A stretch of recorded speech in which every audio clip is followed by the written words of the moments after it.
Assalamualaikum warahmatullahi wabarakatuh.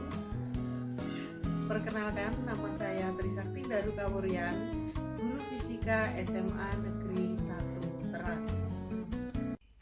Baik, kita mulai. Pertemuan ini kita mempelajari tentang besaran dan satuan. Nah, sebelum kita masuk ke materi besaran dan satuan, maka kita perlu perhatikan gambar ini. Nah, bagaimana cara mendefinisikan objek ini? Apa yang Anda pikirkan? Maka kita akan deskripsi. Nah, pada saat kita mendeskripsikan gambar tadi, maka kita akan tahu bahwa secara kuantitatif bahwa gajah tersebut mempunyai tinggi 2,5 meter. Masanya 4 ton, panjangnya 5 meter. Nah, itu secara kuantitatif. Nah, bagaimana secara kualitatifnya?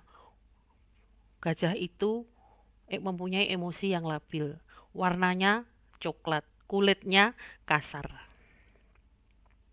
Nah, dari hal tersebut, maka kita perlu mempelajari, yang akan kita pelajari yaitu tentang besaran pokok, besaran satuan standar, besaran turunan, dimensi besaran, konversi satuan, notasi ilmiah, besaran vektor dan skalar, pengukuran, dan angka penting. Nah, sekarang bagaimana cara mendefinisikan suatu besaran? Kita lihat di sini. Ya, misalkan kita punya emas. Nah, jumlah materi yang dikandung emas itu, bagaimana cara kita ukur? Ya, berapa? Bagaimana cara mengukurnya? Maka kita berikan anak timbangan 1. Kok belum seimbang? 2, 3, dan seterusnya. Nah, hasilnya bahwa massa emas tersebut adalah 5 kali anak timbangan. Kita punya tali.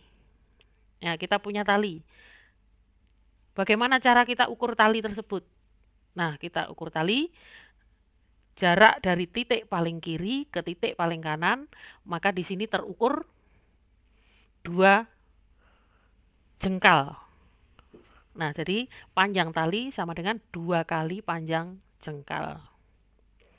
Ada besaran yang dapat didefinisikan hanya dengan menggambarkan bagaimana cara mengukurnya. Ya, tadi kita tahu bahwa emas tadi adalah 5 kali anak timbangan, bahwa panjang meja tadi adalah 2 kali panjang jengkal.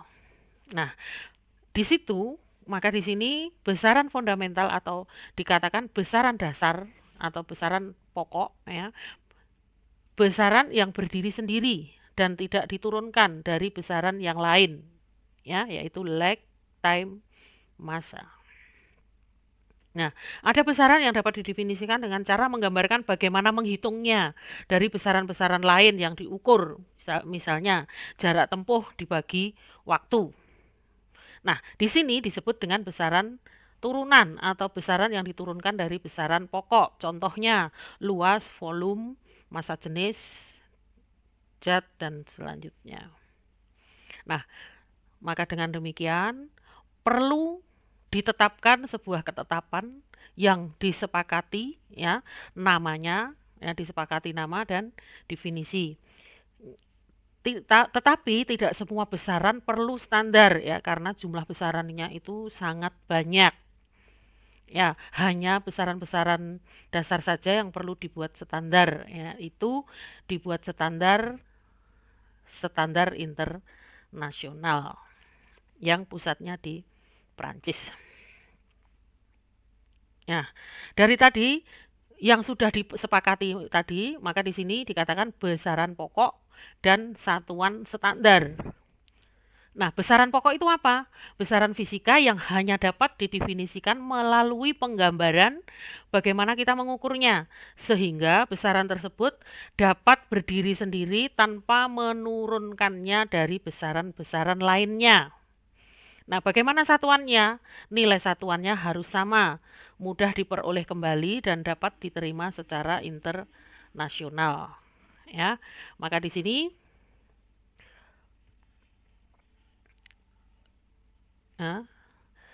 besaran pokok terdiri dari 7, yaitu panjang, satuannya meter, disingkat M, massa kilogram disingkat kg, waktu sekon disingkat S, suhu Kelvin disingkat K, kuat arus listrik ampere disingkat A. Intensitas cahaya kandela disingkat CD.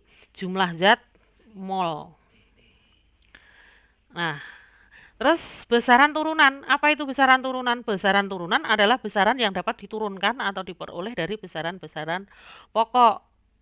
Nah, contohnya luas, volume, percepatan, gaya, massa jenis, kecepatan, tekanan, usaha, daya. Terus bagaimana dimensinya? Bagaimana lambangnya? Dimensi suatu besaran menggambarkan bagaimana besaran tersebut tersusun atas kombinasi besaran-besaran pokok. Tadi kan massa, satuannya kilogram, maka dimensi atau lambangnya adalah M besar. Panjang, tadi satuannya meter, lambangnya L. Waktu, sekon, S, lambangnya T besar. Suhu,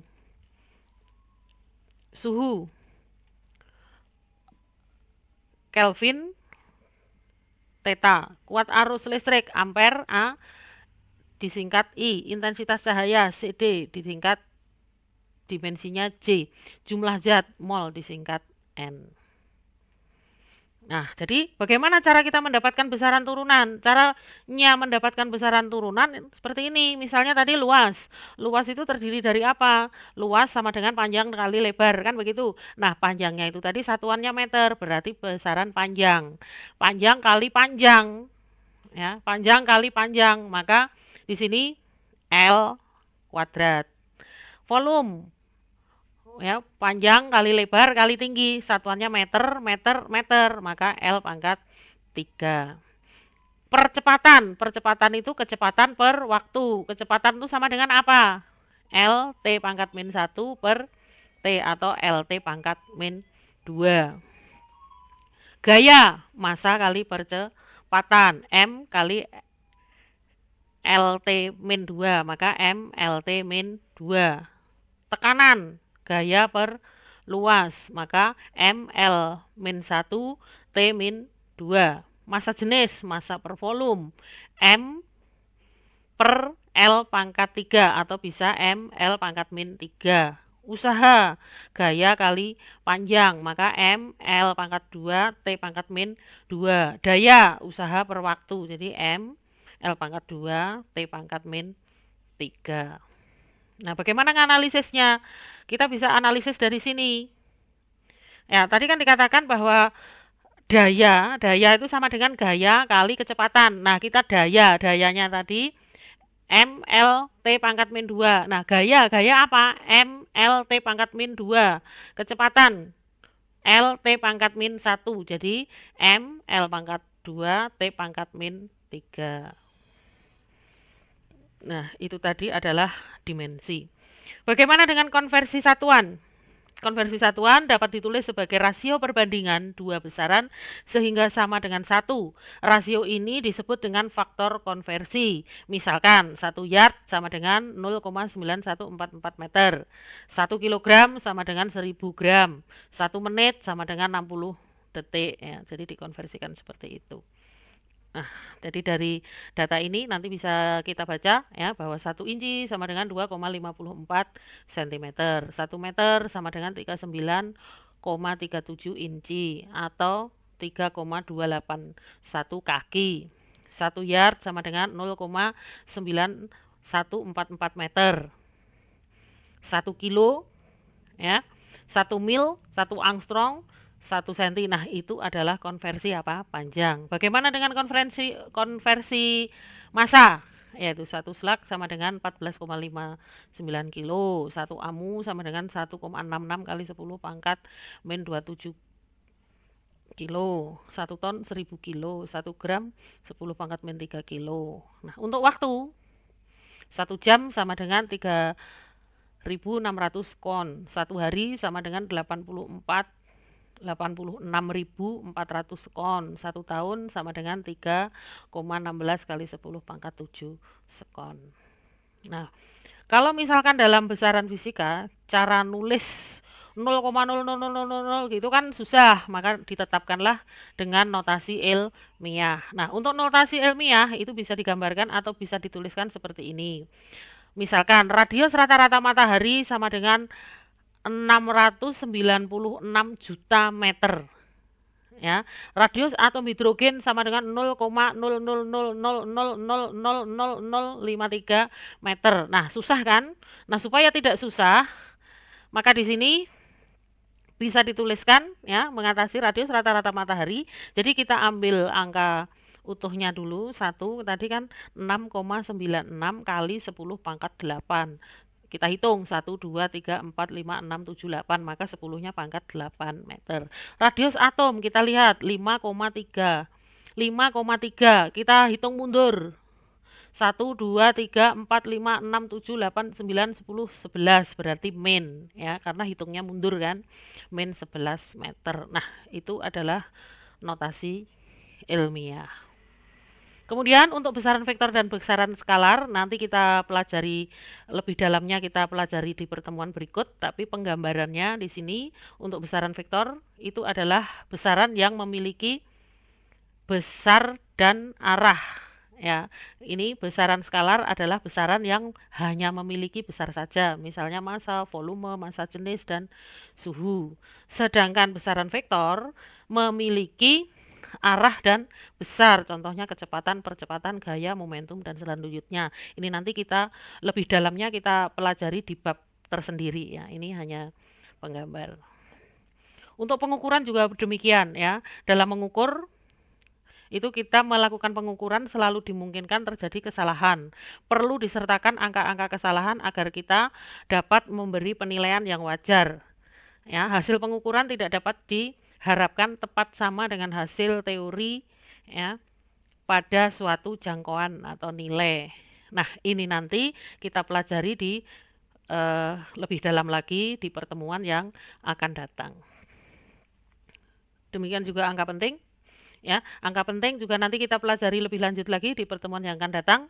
Ya, jadi di sini hanya penggambaran kulitnya saja, yaitu angka penting. Semua angka bukan 0 adalah angka penting. Jadi 4, 3, 1, 5, 1, 2, 3, 4, 5, 6, 7, 8, 9. Nah, itu semua angka penting ya.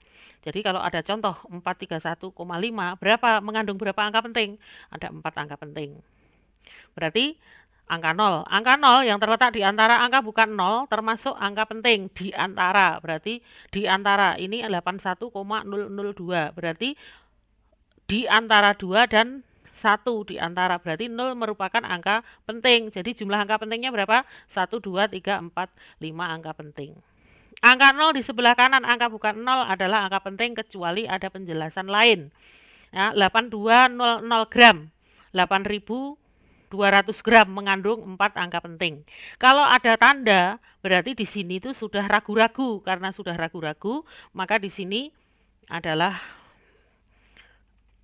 angka penting. Angka 0 di sebelah kiri angka bukan 0, tetapi tidak didahului angka bukan 0, tidak termasuk angka penting. Berarti 0,0026 kg mengandung 2 angka penting. Nah, sekian dulu pertemuan di besaran dan satuan ya. Sampai ketemu di pertemuan yang akan datang. Demikian tadi materi besaran dan satuan. Sampai ketemu di pertemuan yang akan datang. Wassalamualaikum warahmatullahi wabarakatuh. Salam sehat.